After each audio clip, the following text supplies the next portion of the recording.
Assalamualaikum warahmatullahi wabarakatuh. Selamat datang kembali di channel ini dengan saya Raisa Nur Ajijah. Nah, di video kali ini saya ingin membahas tentang networking model. Apa itu networking model? Jadi, networking model adalah kerangka atau konsep dalam arsitektur jaringan yang digunakan sebagai standar dalam proses komunikasi data perangkat dalam jaringan. Selain menjadi standar, networking model ini juga memberikan panduan tentang bagaimana data dikirim, diterima, dan diproses dalam jaringan. Intinya, networking model adalah kerangka atau konsep yang menjelaskan bagaimana data dikirim dan diproses dalam jaringan komputer melalui beberapa lapisan.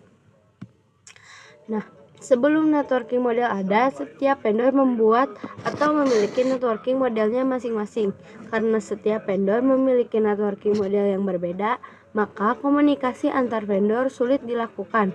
Jadi, usaha untuk membangun suatu jaringan komputer sangatlah besar. Oleh karena itu, dibuatlah sebuah standar atau spesifikasi minimum oleh ISO, yaitu International Organization for Standardization, pada tahun 1984, yaitu dengan nama OSI atau Open System Interconnection, atau bisa disebut juga sebagai OSI 7 Layer Model. Nah, selanjutnya di sini ada gambar chaos networking dan model networking. Jadi, chaos networking adalah jaringan yang kacau atau tidak bersusun. Chaos networking ini adalah before dari model networking. Sedangkan di model networking ini sudah beraturan dan tersusun. Kalian bisa lihat di sini perbedaannya before yaitu chaos networking, after yaitu model networking. Selanjutnya di sini networking model itu ada dua, yaitu networking sekarang menggunakan TCP/IP model ini karena TCP/IP model lebih less formal dibandingkan OSI. Sebaliknya, karena OSI lebih kompleks, maka sering digunakan untuk kebutuhan edukasi. Nah, selanjutnya di sini ada OSI model. OSI model yaitu Open System Interconnection adalah kerangka konseptual 7 lapisan yang distandarisasi oleh ISO untuk memvisualisasikan proses komunikasi data dalam jaringan komputer. Model ini memastikan interoperabilitas antar vendor berbeda dan mempermudah pemecahan masalah jaringan. Selanjutnya ada TCP/IP model. TCP/IP model adalah standar protokol komunikasi data yang digunakan untuk menghubungkan perangkat di internet, dikembangkan oleh Departemen Pertahanan AS, yaitu DoD. Model ini membagi tugas komunikasi menjadi 4 lapisan utama, yaitu aplikasi, transport, internet, network, akses, yang lebih praktis dibandingkan 7 lapis OSI. Selanjutnya di sini ada cara kerja jaringan TCP/IP. Nah, cara kerjanya yang pertama adalah memecah data menjadi paket kecil.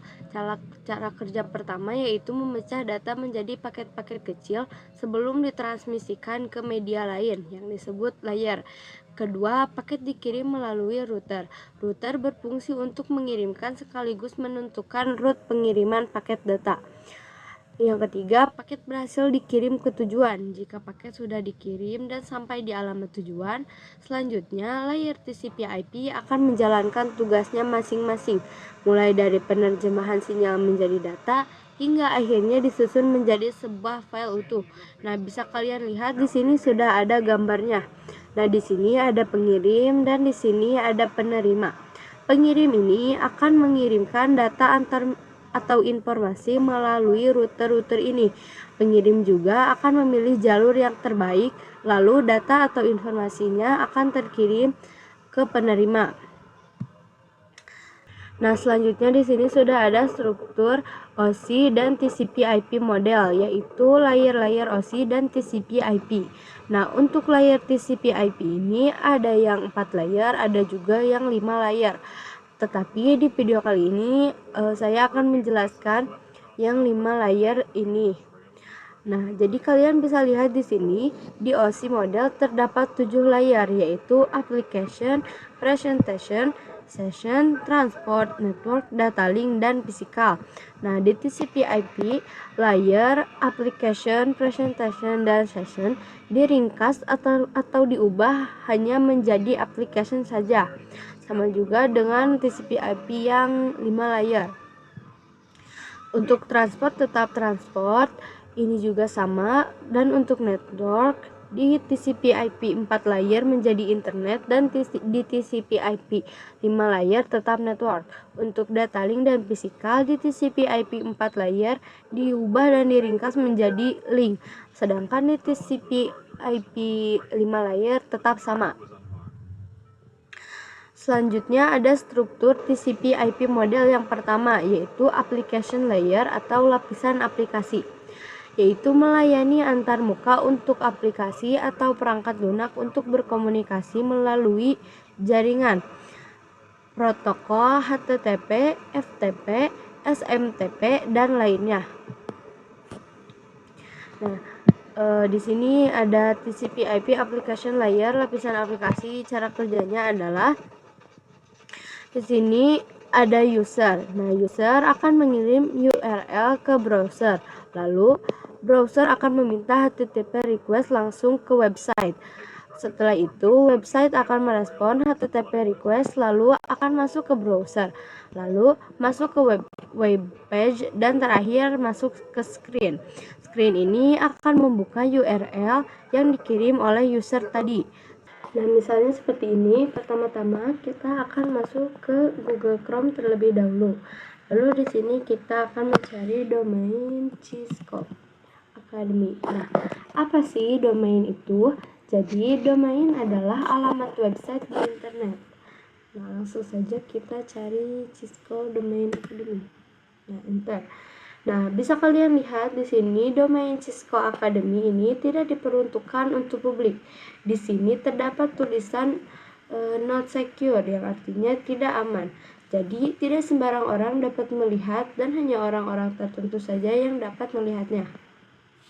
Selanjutnya, jika kita coba yang publik, contohnya kita akan mencoba masuk ke YouTube. Domain YouTube. Kita akan mencari di sini YouTube. Nah, kita akan coba masuk ke YouTube.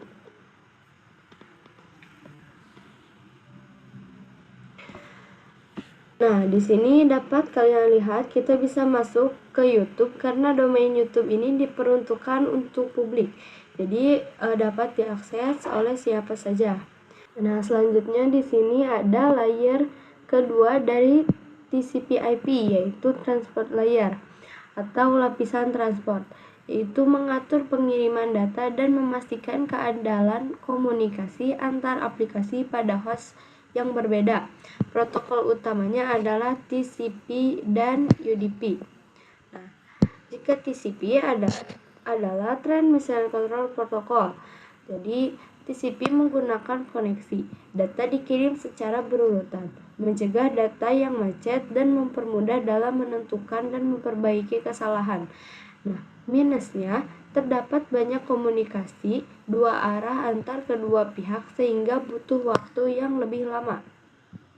Sedangkan UDP atau User Datagram Protocol tidak berbasis koneksi, tanda pengenal atau nomor urut, tidak mengkoreksi kesalahan pengirim, dan tidak peduli apabila paket hilang. Tetapi plusnya UDP mengirim data jauh lebih cepat ketimbang TCP. Di sini perbedaannya sudah dapat terlihat ya, jika TCP itu menggunakan internet sedangkan UDP itu tidak. Dan TCP itu akan mencegah data yang macet. Jika ada kehilangan data, TCP akan bertanggung jawab sedangkan UDP tidak. Nah, selanjutnya di sini ada layer ketiga dari TCP/IP, yaitu network layer atau lapisan internet. Adalah lapisan ketiga dalam model TCP/IP yang bertanggung jawab untuk mengatur proses pengiriman paket data dari satu jaringan ke jaringan lain menggunakan alamat IP, routing paket data, dan memastikan paket terkirim dari sumber ke tujuan. Nah, untuk network layer hanya terdapat satu contoh, yaitu IP. IP menyediakan dua fitur yang sangat penting, yaitu addressing dan routing. Nah, jadi addressing adalah proses pemberian alamat pada perangkat melalui jaringan agar bisa saling berkomunikasi. Sedangkan routing yaitu proses menentukan jalur terbaik untuk mengirim data dari sumber ke tujuan, yang dimana berfungsi untuk menangani konektivitas dan pemilihan jalur. Lalu setiap perangkat jaringan memerlukan alamat unik di jaringan. Dan selanjutnya ada contoh dari routing adalah seperti ini. Misalnya PC1 akan mengirim data atau informasi ke PC3. Nah, mungkin PC1 akan melewati beberapa router terlebih dahulu. Misalnya router 2, router 0, router 1 dan router 3 baru akan tersampai ke PC3. Tetapi bisa juga PC1 ini mencari jalur terbaiknya, misalnya ke router 2, lalu ke router 3, baru sampai ke PC3. Nah, jadi seperti itu contoh dari routing. Baik, kita lanjutkan ke layer keempat dan kelima, yaitu data link dan physical layer. Data link mendefinisikan protokol yang dibutuhkan pada physical layer. Salah satu fitur pada data link layer ialah FCS, yaitu Frame Check Sequence, yaitu Error Detection Mechanism. Hanya mendeteksi error tanpa recovery. Addressing yang digunakan pada data link layer MAC address. Physical layer mendefinisikan cabling pada suatu jaringan komputer, mendefinisikan secara fisik apa yang digunakan untuk menghubungkan antar device. Nah, terakhir ada encapsulation dan decapsulation. Pada komputer pengirim, terjadi proses pemecahan paket data menjadi paket yang lebih kecil dengan penamaan yang berbeda, sesuai dengan masing-masing layar. Setelah paket dipecah-pecah menjadi potongan-potongan yang lebih kecil, juga dilakukan proses pembungkusan paket data yang disebut dengan encapsulation. Pada komputer penerima terjadi proses sebaliknya, yaitu proses pembukaan bungkusan paket yang diterima dari pengirim, decapsulation, dan proses penggabungan kembali pecahan paket data menjadi paket data yang utuh. Contohnya seperti ini. Di sini ada pengirim atau encapsulation dan penerima atau decapsulation. Nah, pengirim ini akan mengirimkan data kepada penerima melalui layer-layer ini. Dan dari sini akan dikirim ke penerima lalu diproses oleh layer-layer ini sampai menjadi file yang utuh atau data yang utuh. Baik, demikian pembelajaran networking model kali ini. Mohon maaf jika ada kekurangan atau kesalahan dalam menjelaskannya. Terima kasih telah menonton video ini sampai akhir. Wassalamualaikum warahmatullahi wabarakatuh.